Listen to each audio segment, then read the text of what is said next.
جالل كسو دوادا يوتيوب كيغا احمد توي waxaan jeclaan lahaa like subscribe iyo share bina talaado jaaleel barnaamijkeena maanta siyaasadeed waxaan ku eegnaa farmaajo inuu xilka ka dago jaaleel ma doonayo qaybta dambana wax ka dhalan kara ayaan ku sheekaynaa hayeeshee professor Xasan ayaan u dhageysanaynaa oo ma garanaysa hayay jaaleel inuu sheegahay sida farmaajo uu u doonayo siyo aan dhageysan xilli إنه فرماجو ما حد دلي إنه فرماجو عصب لقي مت كان أفر سنة نوجو أو أمبرنا مدحوين فرماجو لبعتن سنة هدوجو دورش حلقة في هالقدر كان كارت كم قبل أورتيس فرماجو دول لبعتن سنة جوجو وحوليه دورش حلقة في هالقدر مدوني وين اسكن بقطع جال سنتي دي يوليه دقيقة فرماجو قابو هو دورش في عدن قبل حياة تلك يوم أمانة أنسيدي سن هرت الدورش ياقبت doorasho waxa qabta qofku marka hore doorasho qabta qof marka hore ogol siyaasaddu inay tahay shirku oo aan adigu aan tartami karno oo adiga aad iga guulisan karto oo aniga aan ka guulisan karo kitaabka madaxweyne farmaajo kumaba taalaba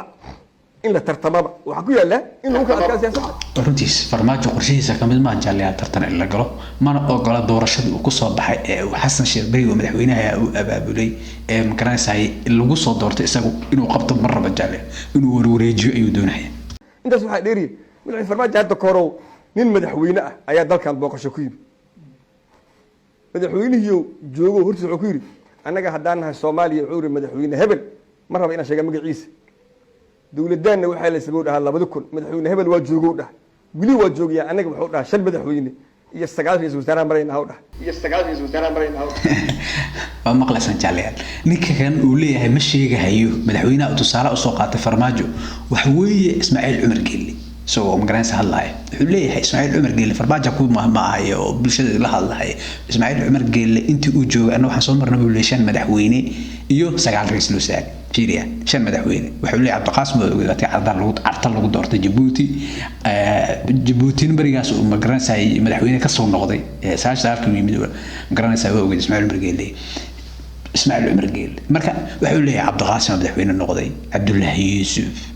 Sheekh Shariif Xasan Sheekh isaga oo farmaajo shan ku marka wuxuu leeyahay shan madaxweynahan u marayna Ismaaciil wali waa jooga ayuu leeyahay jaalay ninka uu sheegay marka Ismaaciil tusaale soo qaadanay ninka kan marka inuusan qorshihiisa ka maday inuu xilka ka dago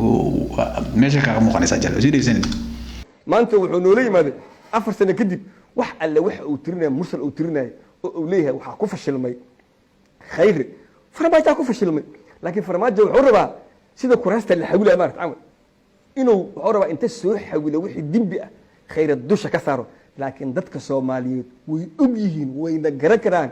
cid fashilantay khayr ma ah cid fashilantay waa farmaajo warudis cid fashilantay waa farmaajo dabcan khayr waxba kama qusay ra'iisul wasaarihi uu riday ee baarlamaanka sida shaqada lagu riday khayr xasan khayr dib wax uu sameeyay lama arko dabcan dawladnimada qofka la doortay ee baarlamaanka uu doortay ee magaranaysa madaxweynaha waa farmaajo wax walba oo halaaba oo qaldan sagaale khayr wax kuma laha dabcan haddii ay dhacdo xataa khayr mar hore inuu joojiyay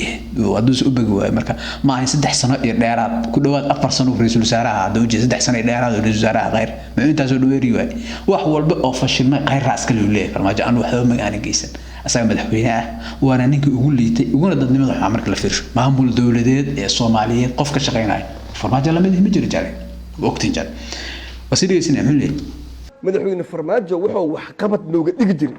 oo dadka Soomaali wax qabad uga dhigi jiray isla joogitaanka ay isla joogan asaga iyo khayr maanta wuxuu rabaa madaxweynuhu inuu naga iibiyo wixii fashilmay oo doorasho ku fashilmay oo amni ku fashilmay oo federaal ku fashilmay oo dibishiisu ku fashilmay oo fashil dhamaantiisa inuu u saariyo khayr asaguna uu cusub yahay oo hadda uu dhashto oo dhaho aniga haddaan dhashtee 2 sano ha lagu daro maqlaysan jaaliyal 2 sano in lagu daro doonaya dabcan aadihii iyo wixii dhacay magaranaysa muddada 4 sano ku dhawaa oo ay wada shaqeynayeen Xasan Cali Khayr farmaajo wuxuu doonaya marka inuu khayr ku rogo marka arinta sababtaas uga socda sababta khayr loo ridana wax kala ma hayne wuxuu rabaa waqti kororsi waqti dheeraad magaranaysa in la helo oo magaranaysa meesha sii joogo dabcan waxa ismu jaaliyal farmaajo in muddo uga shaqeynay arintan waxa sidoo maanta la doorta ay ahayd in laga shaqeeyo doorasho qof iyo cod qaabka ay u dhici karto doorasho qof iyo cod dabcan doorasho qof cod marka laga shaqeynayo jaaliyal ammaanka qayb ka ah wada ogeedeen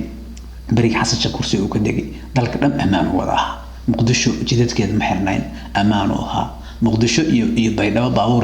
laysaga baxay laysaga soconahay muqdisho ilaa jowhar ilaa beledweyne baabuur laysaga soconahay shabaabka argagixisada jidka kuma wada jirin hadda ay timid lama soco karahay farmaajaas ay u jeeda diyaaradu wax ku taga afgooyi fiiriya marka uu madax noqonayna jidka dhama isku furna jidka baabuur lagu marahay tusaale meesha la yiraahdo Hirshabelle wada ogeeyay markii baarlamaanka laga soo dooranayay magaalada jowhar baabuur xamar looga baxay ilaa jowhar lagu tagay isagu markuu madaxweyne noqday inuu joogo farmaajo garanaysan jabay muxuu yahay nidaamkii oo dhan meesha ka baxay jidkii shabaab wada qabsaday tuulooyinka shabaab wada qabsaday fiiri xamar iyo barcad lama soo karo